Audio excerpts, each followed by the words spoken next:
Perlu diketahui bahwa nanti kebanyakan orang-orang yang ingkar kepada Al-Mahdi adalah para fuqaha atau ahli fiqih. Karena kelak Al-Mahdi dalam ubudiyah, muamalah, maupun dalam melakukan hal-hal yang lain tidak berpijak pada salah satu mazhab. Jadi berhati-hatilah bagi orang-orang yang hanya mengunggulkan Al-Quran dan Sunnah atau hanya mengutamakan ilmu syariat saja. Dalam kesempatan kali ini, coba kita sampaikan kepada sahabat semua terkait kontroversi turunnya Nabi Isa alaihissalam dan Imam Al-Mahdi. Simak baik-baik supaya memperoleh pencerahan dan kemanfaatan dari guru kita, Maulana Habib Lutfi bin Yahya. Dan tetaplah di channel La Haula. Menciptakan alam semesta atau tidak, tak akan menambah atau mengurangi kemahasempurnaan Allah Subhanahu wa Ta'ala. Sedangkan surga neraka yang sifatnya kekal, namun juga berubah-ubah. Surga yang setiap detik berubah dan bertambah kenikmatannya, begitu pula neraka yang setiap detik berubah panas apinya. Disinilah perbedaan antara yang menciptakan dan yang diciptakan. Jaiz bagi Allah Subhanahu wa Ta'ala untuk menciptakan surga dan neraka yang dikekalkannya. Contoh yang lebih real adalah bahwa Allah Subhanahu wa Ta'ala menciptakan dunia ini. Di antaranya dengan melihat laut dengan segala apa yang ada di dalamnya yang sudah ada semenjak Nabiullah Adam alaihissalam diturunkan ke dunia hingga sekarang. Begitu pula Allah menciptakan Nabiullah Nuh alaihissalam yang berumur panjang, dan juga Allah menciptakan Imam Mahdi, lebih-lebih Nabi Isa alaihissalam yang kelak akan diturunkan ke bumi.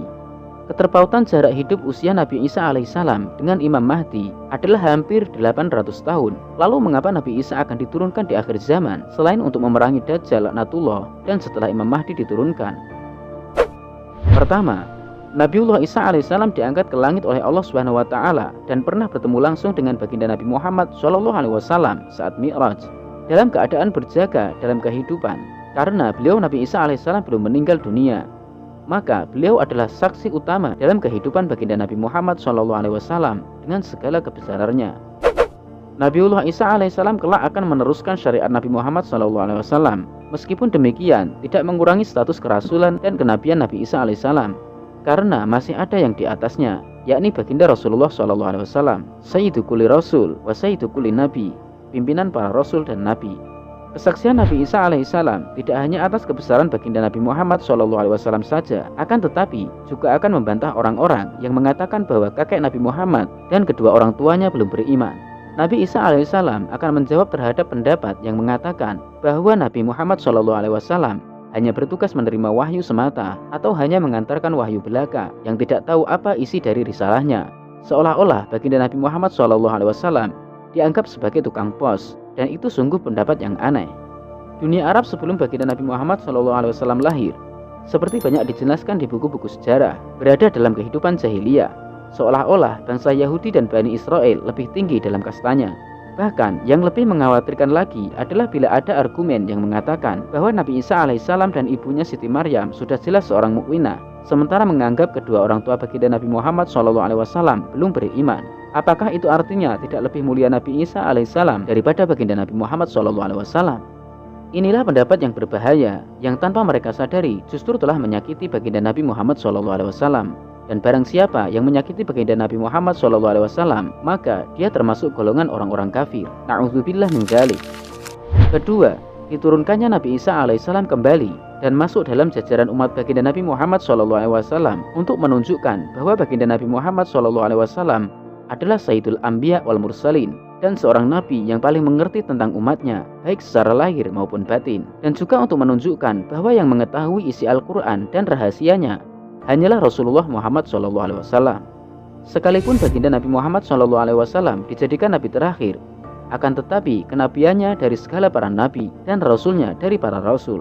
Para rasul sendiri hanya membawa umatnya masing-masing, sedangkan baginda Nabi Muhammad SAW justru membawa seluruh umat para rasul, terutama umat baginda Nabi Muhammad SAW sendiri. Dan para nabi dan rasul terdahulu seluruhnya berada di bawah pimpinan baginda Nabi Muhammad SAW. Terkait fitnah akhir zaman, ada satu doa yang sering dibaca oleh para ulama dalam tasyahud akhir, yakni setelah membaca sholawat kepada baginda Nabi Muhammad SAW, yaitu doa yang berbunyi, Allahumma inni a'udzubika min fitnati masihid dajjal. Bagi kaum muslimin, maka arti dari kata al-masih di sini adalah Nabi Isa alaihissalam.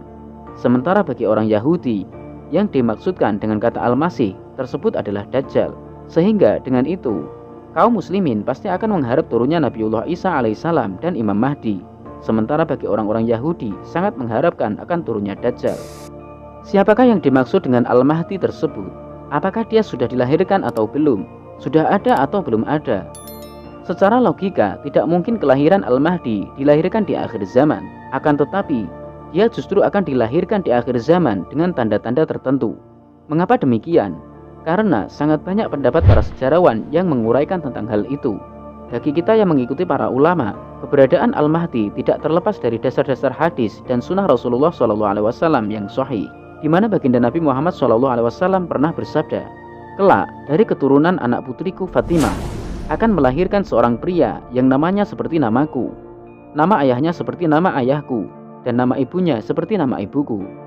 Di pipi kanannya terdapat nuqtah atau tai lalat, bagaikan permata intan yang gemerlapan. Gelarnya Al-Mahdi dan beliau berjalan dengan penuh keadilan." Dan seterusnya hingga sampai akhir hadis.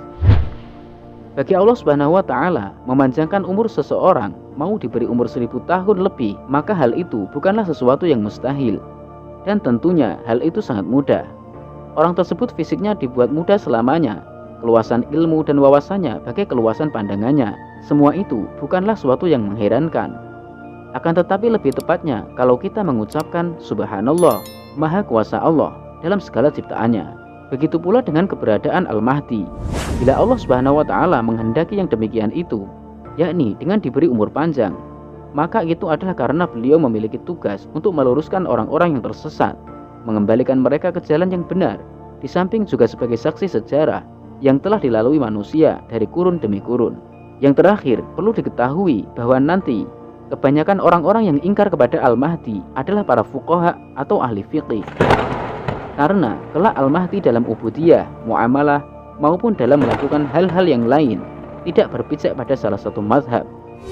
Jadi berhati-hatilah bagi orang-orang yang hanya mengunggulkan Al-Quran dan Sunnah atau hanya mengutamakan ilmu syariat saja. Segala kebenaran hanyalah milik dan dari Allah Subhanahu wa Ta'ala. Wallahu a'lam bishawab.